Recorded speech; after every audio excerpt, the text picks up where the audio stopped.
Hi hello ಎಲ್ಲರಿಗೂ ನಮಸ್ಕಾರ. ಎಲ್ಲರಿಗೂ ಸಹ ಮತ ಕಲಿಕೆ ಚಾನಲ್ಗೆ ಸ್ವಾಗತ. ಪ್ರಾಥಮಿಕ ಶಿಕ್ಷಕರಿಗೆ ಸಂಬಂಧಿಸಿದಂತೆ ಅಂದರೆ ಪಿ ಎಚ್ ಡಿ ಯಾರೆಲ್ಲ ಪ್ರಿಪ್ರೇಷನ್ ಮಾಡ್ತಾ ಇದ್ದಾರಲ್ಲ, so P H D preparation ಮಾಡೋರು ಸೊ ನೋಡಬೇಕಾಗಿರ್ತಕ್ಕಂಥ ಪ್ರಮುಖವಾದ ವಿಡಿಯೋ ಇದಾಗಿರ್ತದೆ. ಇಲ್ಲಿ ಸಂಕ್ಷಿಪ್ತವಾಗಿ ನಾವು ಇಲ್ಲಿ ಪಠ್ಯಕ್ರಮದ ಬಗ್ಗೆ ಕೂಡ ನೋಡ್ತಾ ಹೋಗೋಣ. ಸಿಲೆಬಸ್ಸು ಅದ್ರ ಜೊತೆಗೆ ಸೊ ಇವತ್ತಿನ ದಿನ 2015ರಲ್ಲಿ ನಡೆದಿರ್ತಕ್ಕಂಥ ಒಟ್ಟು 20 ಅಂಕಗಳು, ಸೊ ಕನ್ನಡಕ್ಕೆ ಸಂಬಂಧಿಸಿದ 20 ಅಂಕಗಳು ಯಾವ ಪುಸ್ತಕದಿಂದ ಬಂದಿದ್ದಾವೆ. ಸೊ ನೀವು ಯಾವ ಪುಸ್ತಕ ಓದಿದ್ರೆ ಬೆಸ್ಟ್. ನೀವು ಕನ್ನಡದಲ್ಲಿ ಅತಿ ಹೆಚ್ಚು 1 ಅಥವಾ 2 ಬುಕ್ಕಿಂದ ಅತಿ ಹೆಚ್ಚಾಗಿ ಅಂಕ ಗಳಿಸ್ತಾ ಬರ್ಬೇಕು ನೀವು ಇಲ್ಲಿ. ಸೊ ಆ ಬುಕ್ಕನ್ನು ಕೂಡ ನಾವು ಹೇಳ್ತಾ ಹೋಗ್ತೇನೆ. ಇಲ್ಲಿ ಮೇಲುಕೋಟೆ ಚೆಲುವರಾಜ್ ಅಂತ 2015ರಲ್ಲಿ ನಡೆದಿರ್ತಕ್ಕಂಥ ಪತ್ರಿಕೆ ಏನಿದೆ ಅಲ್ಲ, ಸೊ ಅದರಲ್ಲಿ ಸುಮಾರು 15 ಪ್ರಶ್ನೆಗಳು ಡೈರೆಕ್ಟ್ ಆಗಿ ಇಲ್ಲಿಂದನೇ ಬಂದಿರುವಂಥದ್ದು. ಸೊ ಅಂದ್ರೆ ಇನ್ನೂ 5 ಎಲ್ಲಿಂದ ಬರ್ತಾವೆ ಅಂದ್ರೆ ಸೊ ಪೆಡಗಾಗಿಗೆ ಸಂಬಂಧಪಟ್ಟಂಗೆ ಇರ್ತಾವೆ. ಈ ಪುಸ್ತಕ ಬೆಸ್ಟ್ ಪುಸ್ತಕ ಅಂತ ಹೇಳಿ ಹೇಳ್ತಾ ಬರ್ತೀನಿ. ಸೊ ಯಾವ ಪೇಜಲ್ಲಿ ಯಾವ ಕ್ವಶನ್ ಇದೆ ಅಂತ ಕೂಡ ನಿಮಗೆ ಸಾಕ್ಷಿ ಸಮೇತ ತೋರಿಸ್ತಾ ಬರ್ತೀನಿ.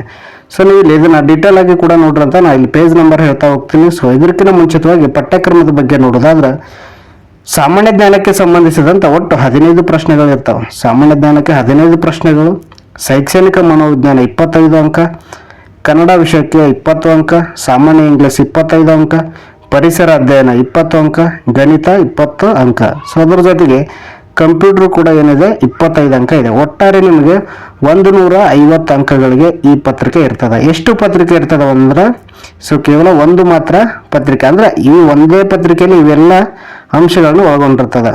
ನಿಮಗೆ ಡೀಟೇಲ್ ಆಗಿ ಗೊತ್ತಿರಬೇಕಾಗತ್ತೆ. ಇಷ್ಟಂತೂ ಗೊತ್ತಿದ್ರೆ ಮಾತ್ರ ಮುಂದೆ ಪ್ರಿಪ್ರೇಷನ್ ಮಾಡಲಿಕ್ಕೆ ಈಸಿ ಆಗ್ತದೆ. ಇಲ್ಲಿ ಅಂಕ ಪ್ರಶ್ನೆ ಪತ್ರಿಕೆ ಯಾವ ರೀತಿ ಇರ್ತದೆ ಅಂದ್ರೆ ಎಲ್ಲವೂ ಕೂಡ MCQ ರೂಪದಲ್ಲಿ ಇರ್ತಾವೆ.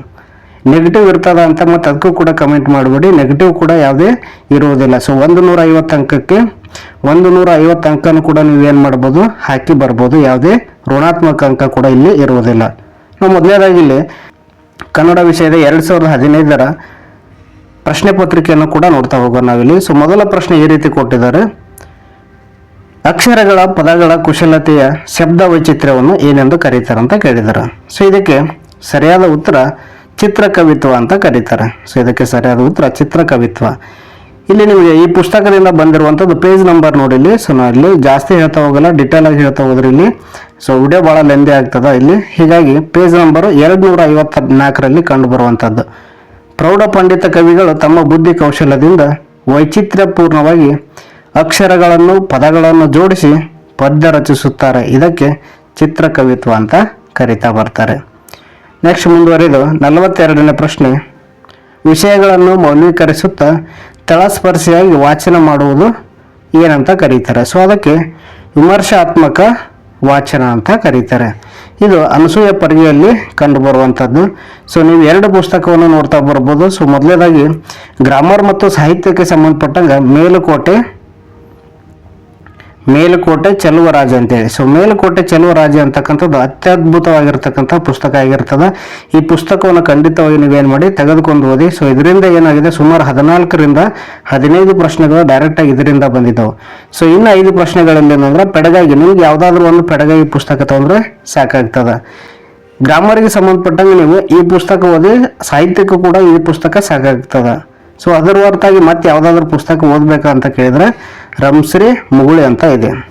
ಇದು ಸಾಹಿತ್ಯಕ್ಕೆ ಮಾತ್ರ ಇರ್ತದೆ, ರಂಶ್ರೀ ಮುಗುಳಿ ಅಂತೇಳಿ. ಸೊ ಇದು ಭಾಳ ಡೆಪ್ತ್ ಆಗ್ತದೆ. ಹೀಗಾಗಿ ನೀವೇನು ಮಾಡ್ಬೋದು, ಚೆಲುವರಾಜ ಅಂತಕ್ಕಂಥ ಪುಸ್ತಕ ಓದಿದ್ರೆ ಸಾಕಾಗ್ತದೆ. ಗ್ರಾಮರ್ ಸಂಬಂಧಪಟ್ಟಂಗೆ 6ರಿಂದ 10ನೇ ತರಗತಿಯಲ್ಲಿ ಇರ್ತಕ್ಕಂಥ ಭಾಷಾಭ್ಯಾಸದ ಪ್ರಶ್ನೆಗಳನ್ನ ಏನು ಮಾಡಿ ನೀವು ಹಿಂದೆ ಸೊ ಡಿಟೇಲ್ ಆಗಿ ನೋಡ್ತಾ ಬಂದರೆ ನಿಮ್ಗೆ ಈಸಿಯಾಗಿ ಸ್ಕೋರ್ ಮಾಡ್ತಾ ಬರ್ಬೋದು. ಮುಂದುವರಿದು ಪುನರ್ಬಲನವು ಕಲಿಕೆಯನ್ನು ಸ್ಥಿರಗೊಳಿಸುತ್ತದೆ ಎಂದು ಹೇಳಿಕೆ ನೀಡಿದವರು ಯಾರು? BF Skinner. ಸೊ ಅದೇ ರೀತಿ ಸಾಕ್ರೆಟಿಸ್ ಪದ್ಧತಿ ಎಂದು ಹೆಸರಾಗಿರುವ ಬೋಧನಾ ಪದ್ಧತಿ ಯಾವುದು? ಇದಕ್ಕೆ ಸರಿಯಾದ ಉತ್ತರ ಪ್ರಶ್ನೋತ್ತರ ಪದ್ಧತಿಯನ್ನು ಸಾಕ್ರೆಟಿಸ್ ಪದ್ಧತಿ ಅಂತ ಕರೀತಾ ಬರ್ತಾರೆ. ಕ್ರಿಯಾ ಸಂಶೋಧನೆಯ ಪ್ರತಿಪಾದಕರು ಯಾರು? ಸೊ ಇಲ್ಲಿ ಸ್ಟೀಫನ್ M. ಕೋರೆ ಅಂತಕ್ಕಂಥವ್ರು ಕ್ರಿಯಾ ಸಂಶೋಧನೆಯ ಪ್ರತಿಪಾದಕರಾಗಿರ್ತಾರೆ. ಇದು ಅತಿ ಹೆಚ್ಚು ಬಾರಿ TTಯಲ್ಲಿ ಬಂದಿರುವಂಥ ಪ್ರಶ್ನೆ ಆಗಿರ್ತದೆ. ಸೊ ನೀವು ಆಲ್ರೆಡಿ ಸೊ ಪೆಡಗಾಗಿ ಭಾಳಷ್ಟು ಟಫ್ ಇರೋದಿಲ್ಲ. ಸೊ ನೀವು ಸಾಹಿತ್ಯಕ್ಕೆ ಸಂಬಂಧಪಟ್ಟ ಕೆಲವೊಂದಿಷ್ಟು ಪ್ರಶ್ನೆಗಳಲ್ಲಿ ಸೊ ಭಾಳ ಕಠಿಣತೆಯನ್ನು ಒಳಗೊಂಡಿರ್ತದೆ. ಹಾಗಾಗಿ ನೀವು ಎಷ್ಟು ಸಾಧ್ಯ ಆಗುತ್ತೆ ಅದನ್ನ ಏನು ಮಾಡಿ ಸಾಹಿತ್ಯವನ್ನು ಕೂಡ ನೋಡ್ತಾ ಬನ್ನಿ, ಗ್ರಾಮರ್ ಕೂಡ ಡೀಟೇಲ್ ಆಗಿ ನೋಡಿ.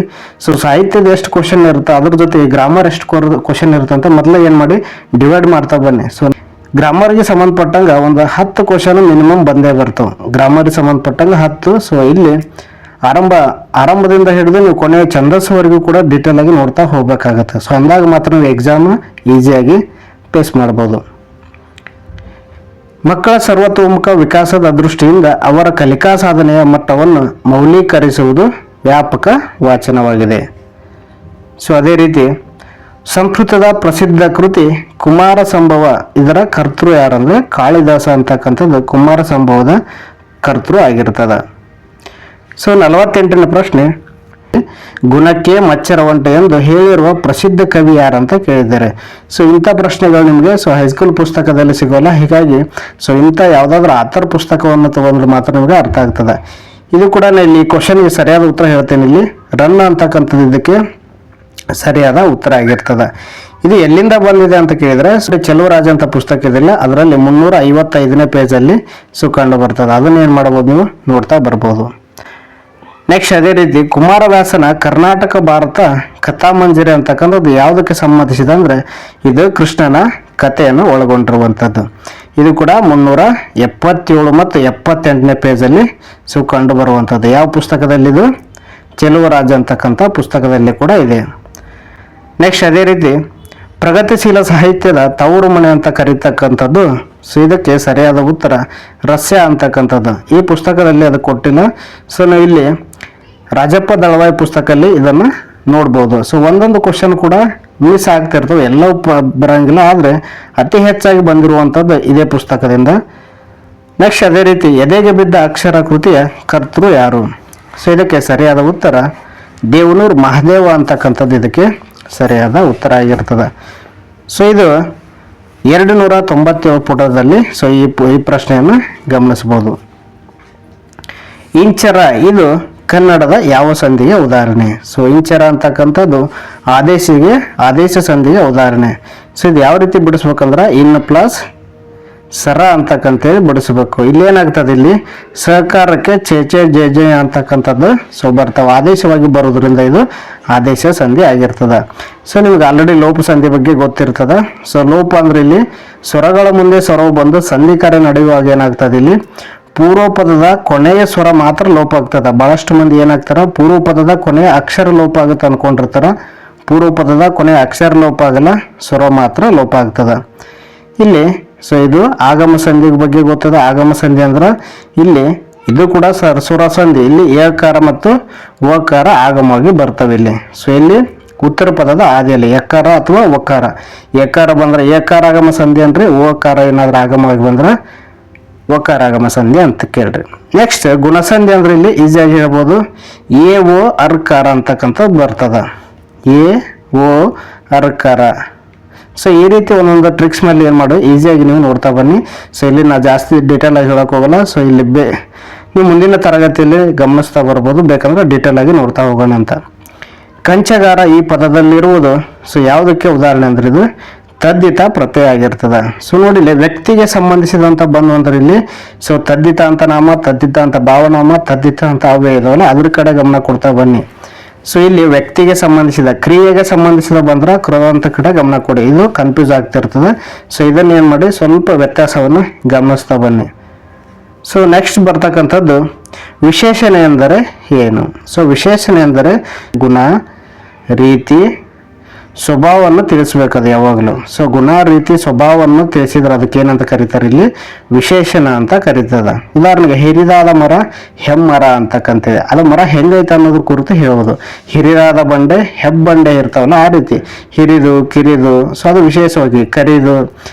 ಸೊ ಈ ರೀತಿ ಬರ್ತಕ್ಕಂಥದ್ದು ಗುಣ ವಿಶೇಷಣ ಆಗಿರ್ತದೆ. ನೆಕ್ಸ್ಟ್ ಅದೇ ರೀತಿ ತಾನ್ ಅಂತಕ್ಕಂಥದ್ದು ಏನು? ಸೊ ತಾನ್ ಅಂತಕ್ಕಂಥದ್ದು ಆತ್ಮಾರ್ಥಕ ಆಗಿರ್ತದೆ. ಸೊ ತಾನ್ ಅಂತಕ್ಕಂಥದ್ದು ಆತ್ಮಾರ್ಥಕ. ಇದು ಕೂಡ ಕ್ವಶನ್ ಡೈರೆಕ್ಟ್ ಎಲ್ಲಿಂದ ಬಂದಿದೆ ಅಂದ್ರೆ ಸೊ ಮೇಲುಕೋಟೆ ಚೆಲುವರಾಜ ಪುಸ್ತಕದಲ್ಲಿ ಕಂಡು ಬರುವಂಥದ್ದು. ಸೊ ಇದಕ್ಕೆ 55ನೇ ಪ್ರಶ್ನೆ ಎಲ್ಲಿದೆ ಬಂದಿದೆ ಅಂದ್ರೆ ಪೇಜ್ ನಂಬರ್ 27 ಗಮನಿಸ್ಬೋದು.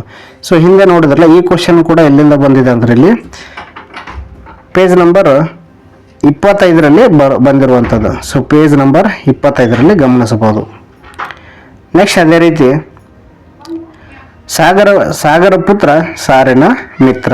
ಇದಕ್ಕೆ ಸರಿಯಾದ ಉತ್ತರ ಏನಿಲ್ಲಿ ಉಪ್ಪು ಅಂತಕ್ಕಂಥದ್ದು ಸರಿಯಾದ ಉತ್ತರ ಆಗಿರ್ತದೆ. ಸೊ 56ನೇ ಪ್ರಶ್ನೆಗೆ ಇದು ಎಲ್ಲಿಂದ ಬಂದಿದೆ ಅಂತ ಕೇಳಿದ್ರೆ ಪೇಜ್ ನಂಬರ್ ಇಲ್ಲಿ ಗಮನಿಸಿ, 176ನೇ ಪೇಜ್ ಇದೆಯಲ್ಲ, ಇದರಲ್ಲಿ ಡಿಟೇಲ್ ಆಗಿ ಕೊಟ್ಟಿರ್ತಾರೆ ಸಾಕಷ್ಟು ಇನ್ನೂ ಕೂಡ. ಸೊ ಒಗಟುಗಳಿಗೆ ಸಂಬಂಧಿಸಿದಂಗೆ ಇರ್ತಾವೆ. ಸೊ ಆ ಪೇಜಲ್ಲಿ ನೀವು ಡೈರೆಕ್ಟ್ ಆಗಿ ನೋಡ್ತಾ ಬನ್ನಿ. ಮಹಾ ಛಂದಸ್ಸನ್ನು ಮೊದಲು ಬಳಸಿದವರು ಯಾರು?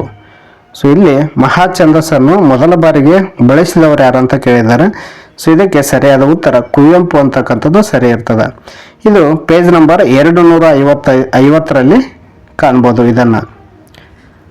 ನೆಕ್ಸ್ಟ್ ಅದೇ ರೀತಿ ನಜೆ ಬಜೆ ಜಜರಾಮ್, ಇದು ನಜೆ ಬಜೆ ಜಂಜರ ಅಂತಕ್ಕಂಥದ್ದು ಸಾಕಷ್ಟು ಬಾರಿ ಕೇಳಿರ್ತಾರೆ. ಇದು ವೃತ್ತಗಳಂತ ಬರ್ತವೆ. ಈ ವೃತ್ತಗಳಲ್ಲಿ ಸೊ ಒಟ್ಟಾರೆ 6 ವೃತ್ತಗಳಿರ್ತಾವಲ್ಲ, ಈ ಚಂಪಕ ಮಾಲೆಯನ್ನು ಅತಿ ಹೆಚ್ಚಾಗಿ ಬೇರೆ ಬೇರೆ ಎಕ್ಸಾಮ್ಸ್ ಅಲ್ಲಿ ಇದನ್ನೇನು ಮಾಡೋ ಅತಿ ಹೆಚ್ಚಾಗಿ ಕೇಳಿರ್ತಾರೆ.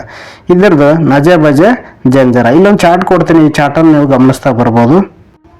ಈ ಚಾರ್ಟಲ್ಲಿ ನೋಡ್ತಾ ಬರ್ಬೋದು ನೀವು. ಈ ಚಾರ್ಟ್ ಸ್ಕ್ರೀನ್ಶಾಟ್ ಕೂಡ ತಕ್ಕೊಳ್ಳಿ ನೀವು ನೀಟಾಗಿ ಕೂಡ. ಸೊ ನೋಡ್ತಾ ಬನ್ನಿ. ಇದನ್ನ ನೆಕ್ಸ್ಟ್ ಮುಂದುವರೆದು ನೋಡ್ತಾ ಹೋಗೋಣ ನಾವಿಲ್ಲಿ. ಸೊ 59ನೇ ಕ್ವಶನ್ ಗಮನಿಸಿ. ಸೊ ಮುಖ ಕಮಲ ಅಂತಕ್ಕಂಥದ್ದು ಯಾವ ಅಲಂಕಾರಕ್ಕೆ ಸಂಬಂಧಿಸಿದೆ? ಸೊ ಇದು ಬಹಳಷ್ಟು ಎಕ್ಸಾಮಲ್ಲಿ ಕೇಳಿರುವಂಥದ್ದು. ಸೊ ರೂಪಕ ಅಲಂಕಾರ ಅಂತಕ್ಕಂಥದ್ದು ಇದಕ್ಕೆ ಸರಿಯಾದ ಉತ್ತರ ಆಗಿರ್ತದೆ. ಯಾವುದು? ಇದಕ್ಕೆ ರೂಪಕ ಅಲಂಕಾರ. ಉಪಮಾ ಅಲಂಕಾರ ಬಂದ್ರೆ ನೀವು ಯಾವ ರೀತಿ ಗುಣ ಇಡಬೇಕಂದ್ರೆ ಸೊ ಅಂತೆ, ಹಾಗೆ, ಓಲ್ ಅಂತ ಬರ್ತಾವೆ ಇಲ್ಲಿ. ಸೊ ಈ ರೀತಿ ಪದಗಳು ಬಂದವಂದ್ರೆ ನೀವೇನು ಮಾಡ್ಬೇಕು, ಇದನ್ನ ಉಪಮಾ ಅಲಂಕಾರ. ಸೀತೆಯ ಮುಖ ಕಮಲದಂತೆ, ಇಲ್ಲಿ ಏನು ಬಂದಿದೆ ಮುಖ ಕಮಲ ಅಂತ ಕೊಟ್ಟಿದ್ದಾರೆ. ಅಂದ್ರೆ ಎರಡು ಒಂದೇ ಅಂತ ಹೇಳಿದ್ರೆ ಇಲ್ಲಿ ರೂಪಕ ಅಲಂಕಾರ ಆಗತ್ತ. ಸೊ ಒಂದನ್ನು ಹೋಲಿಕೆ ಮಾಡ್ತಾ ಬಂದ್ರೆ ಇಲ್ಲಿ ಉಪಮಾ ಅಲಂಕಾರ ಆಗ್ತದ. ಈ ದೀಪಕ ಅಲಂಕಾರ ಅನ್ನೋದಿಲ್ಲ, ಇದು ಸುಮ್ಮನೆ ಕನ್ಫ್ಯೂಸ್ ಮಾಡ್ಲಿಕ್ಕೆ ಕೊಟ್ಟಿದ್ದಾರೆ. ಶ್ಲೇಷ ಅಲಂಕಾರ ಒಂದು ಪದಕ್ಕೆ ಬೇರೆ ಬೇರೆ ಅರ್ಥವನ್ನು ಸೂಚಿಸುವಂತಾಗಿದ್ರೆ ಅದಕ್ಕೆ ಶ್ಲೇಷ ಅಲಂಕಾರ ಅಂತ ಕರಿತಾ ಬರ್ತಾರೆ. ಸೊ ಇದ್ರ ಬಗ್ಗೆ ಕೂಡ ಡೀಟೇಲ್ ಆಗಿ ಕೊಟ್ಟಿದ್ದಾರೆ. ಸೊ ಅದನ್ನು ಕೂಡ ನೀಟಾಗಿ ನೀವೇನು ಮಾಡ್ಬೋದು, ಗಮನಿಸ್ತಾ ಬರ್ಬೋದು. ಇದು ಪೇಜ್ ನಂಬರ್ 258ರಲ್ಲಿ ಸೊ ಇದ್ರ ಬಗ್ಗೆ ಕೊಟ್ಟಿದ್ದಾರೆ. ಸೊ ಆ ಮಾಹಿತಿನೂ ಕೂಡ ಗಮನಿಸ್ತಾ ಬನ್ನಿ. ಮುಂದುವರಿದು 60ನೇ ಪ್ರಶ್ನೆ, ಈ ಪದ್ಯವನ್ನು ಓದುವಾಗ ನಿಲ್ಲಿಸುವ ಸ್ಥಳಕ್ಕೆ ಸೊ ಏನೆಂದು ಕರೆಯುತ್ತಾರೆ? ಸೊ ಇದ್ರ ಬಗ್ಗೆ ಕೂಡ ಮಾಹಿತಿ ಇದೆ. ಇದಕ್ಕೆ ಯತಿ ಅಂತ ಕರೀತಾರೆ. ಸೊ ಪದ್ಯವನ್ನು ಓದುವ ಸಂದರ್ಭದಲ್ಲಿ ನಿಲ್ಲಿಸುವ ಸ್ಥಳಕ್ಕೆ ಯತಿ ಅಂತ ಕರೀತಾ ಬರ್ತಾರೆ. ಸೊ ಅದ್ರ ಬಗ್ಗೆ ಕೂಡ ಮಾಹಿತಿ ಒಳಗೊಂಡಿದೆ. ಸೊ ಯಾರಿಗೆ ಅವಶ್ಯಕತೆ ಇದೆ ಆ ಬುಕ್ಕನ್ನು ಕೂಡ ಪರ್ಚೇಸ್ ಮಾಡಿ. ಸೊ ನೀವು ಎಕ್ಸಾಮನ್ನು SS ಕಾಣ್ರಿ ಅಂತ ಹೇಳ್ತಾ ಬರ್ತೀನಿ. ಸೊ ಮುಂದುವರಿದು ಸೊ ಬೇರೆ ಕ್ವಶನ್ ಪೇಪರ್ ಕೂಡ ನಾವಿಲ್ಲಿ ನೋಡ್ತಾ ಹೋಗೋಣ ಅಂತ. ಅದಕ್ಕಿಂತ ಮುಂಚಿತವಾಗಿ ಯಾರಾದರೂ ಸಬ್ಸ್ಕ್ರೈಬ್ ಮಾಡಿಲ್ಲ ಅಂದರೆ ಸಬ್ಸ್ಕ್ರೈಬ್ ಮಾಡಿ, ಶೇರ್ ಮಾಡಿ, ಲೈಕ್ ಮಾಡ್ತಾ ಬನ್ನಿ. ಈ PDF ಅವಶ್ಯಕತೆ ಇದ್ದರೆ ನಾನು ಟೆಲಿಗ್ರಾಮ್ ಲಿಂಕ್ ಹಾಕಿರ್ತೀನಿ. ಆ ಲಿಂಕ್ ಮುಖಾಂತರ ಜಾಯ್ನ್ ಆಗಿಬಿಟ್ಟು ಈ PDF ಅನ್ನು ಕೂಡ ಏನು ಮಾಡ್ಬೋದು, ಉಚಿತವಾಗಿ ನೀವು ನೋಡ್ತಾ ಬರ್ಬೋದು. ಇದು 2015ರ ಪ್ರಶ್ನೆ ಪತ್ರಿಕೆಯ ಕನ್ನಡದ ಕೀ ಉತ್ತರಗಳು, ಅದರ ಜೊತೆ ಪ್ರಶ್ನೆಗಳು ಯಾವ ರೀತಿ ಅದ ಅಂತ ಅರ್ಥ ಆಯ್ತು ಅಂತ ಭಾವಿಸ್ಕೊಳ್ತೀನಿ. ಸೊ ಮತ್ತೆ ಮುಂದಿನ ವಿಡಿಯೋದಲ್ಲಿ ಭೇಟಿಯಾಗೋಣ. ಅಲ್ಲಿವರೆಗೂ ಧನ್ಯವಾದಗಳು, ನಮಸ್ಕಾರ.